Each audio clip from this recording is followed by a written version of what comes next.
Hi everybody. I'm sorry it's been a little while since I've done a video. Excuse me. It's been a little while since I've done a video, so my apologies for that.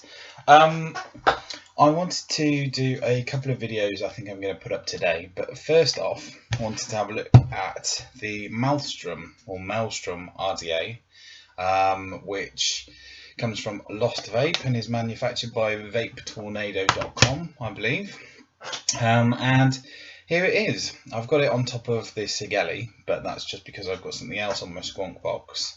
And what it is it's a fairly simple, straightforward, little, short, bottom feeding atomizer.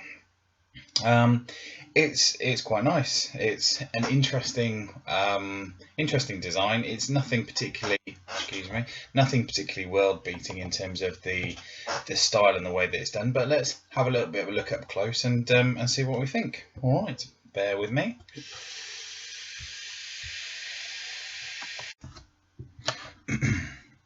Okay, so this is the box that the Malstrom comes in. It's a nice presentation box, as you can see. Lost Vape and Vape Tornado at the top, so dual branding from the top. Tells you about what you get in the box, but here it is, not packaged back properly, but it gives you a good idea. In the kit you actually get 2 Squonk bottles. I'm using one of them at the moment, as you can see. You get the RDA itself with this nice chuff style cap on top, and then you get a spare Squonk bottle. You get a an Allen key in there, which you may or may not be able to see. Yeah, you can see a blue screwdriver, another top cap with a 510 drip tip, and another 510 drip tip. You also get a little bag of goodies in here. So what you get in here is you get this spit back guard, some O-rings. There's another 510 pin. That's not a Squonk pin. That one is just a solid pin for turning into a regular atomizer. And you get some spare Phillips head screwdrivers. So put that away. So from sort of top to bottom, you've got the RDA itself. It's a fairly simple sort of 3-piece design sort of RDA. You have no engraving at all around the bottom, but you've got your nice wide Squonk hole for squonking up into your atomizer. That is obviously, that's got a hex head in there so that you can actually remove it and change it out. You have side airflow, so you've got 2 slots on either side, and you can set this up for single coil by moving around with the drip tip.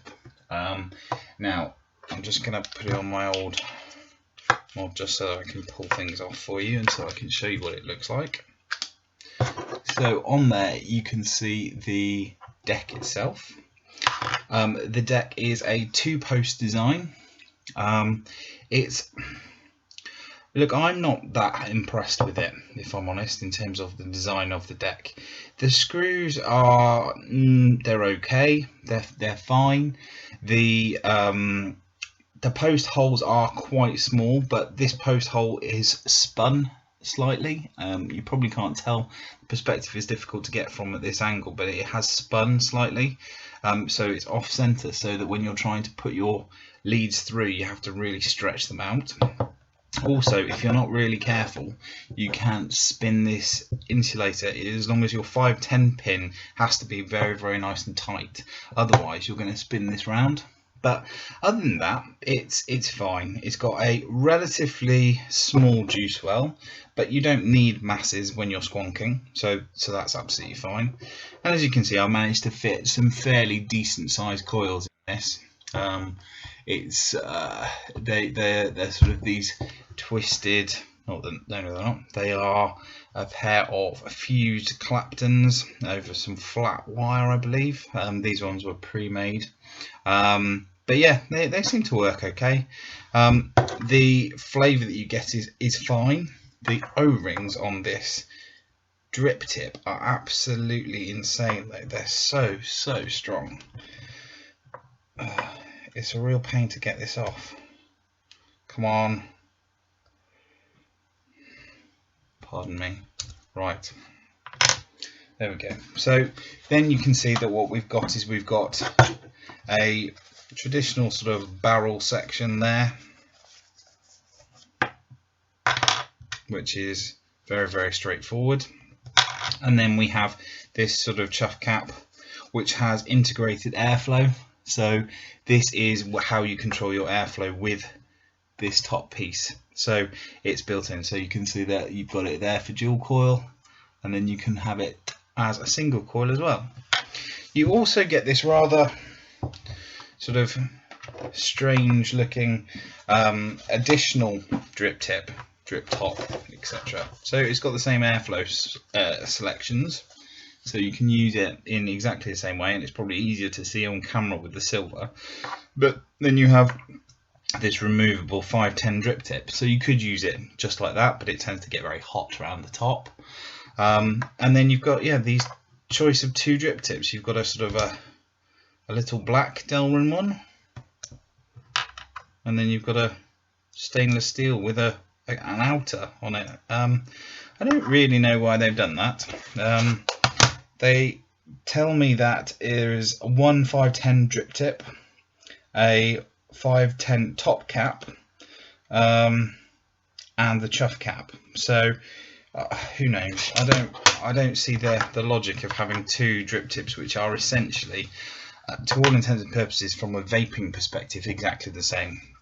But hey, never mind. I have been using it almost exclusively with the chuff cap because I think the flavour is better. But these ones work equally well, although they are a little bit more of a restricted draw, just because obviously it's a narrower hole. But yeah, so that's what you get in the box. Very nice little box, nice packaging, and it's actually, it's very reasonably priced for what it is. It's about 20 quid. I got mine from Vape vapegeek.co.uk, UK company, and yeah, I've been very happy with it. Other than the initial bit with the post spinning that I have fixed subsequently, it seems to work nicely, and it looks quite nice as well. I think it looks like a nice little shorty atomizer. So let's get some cotton in there and let's have a little vape. So there we go. We've got the Malstrom from Lost Vape all juiced up, wicked up, all sorted. And let's have a little crack at the vape.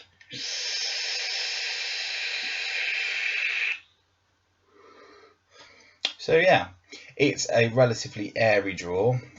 You can close it down quite a lot, so but it is quite an airy draw.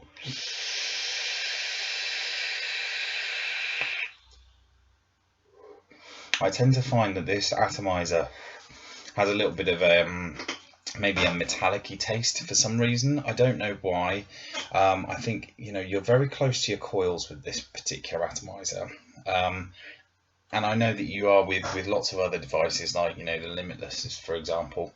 But this one, it feels really short and really hot whenever you vape it. What I've done with this is I've decided to build a bit higher than I normally would. So this is a 0.5 ohm coil in here, a pair of coils in here, and I can rock it quite high, so I can get a nice warm vape out of it. But it does tend to kill your battery life a bit.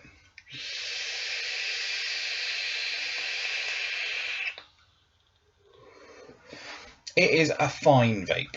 It's nothing world beating, I would humbly suggest. It's not the vape that I would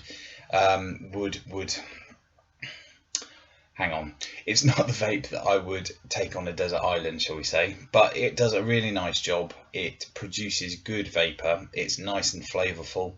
If you can get a decent build in there, and if it's more of a challenge to get your builds in there, then it will treat you absolutely fine. And when you team it with a squonk box, and then it obviously comes into its own. You can obviously use it as a normal dripper, but when you use it together with a squonk box, then yeah, it works an absolute treat. And you can see that it has properly been designed with squonking in mind. So yeah, it doesn't leak, it doesn't do anything that it shouldn't do. But yeah, there we go. So that's it. That's the Malstrom bottom feeding RDA from Lost Vape and Vape Tornado. 1 second. Yeah, I'm okay. But yeah, I hope you enjoyed it, and I will have some more videos coming up later. So thank you very much indeed.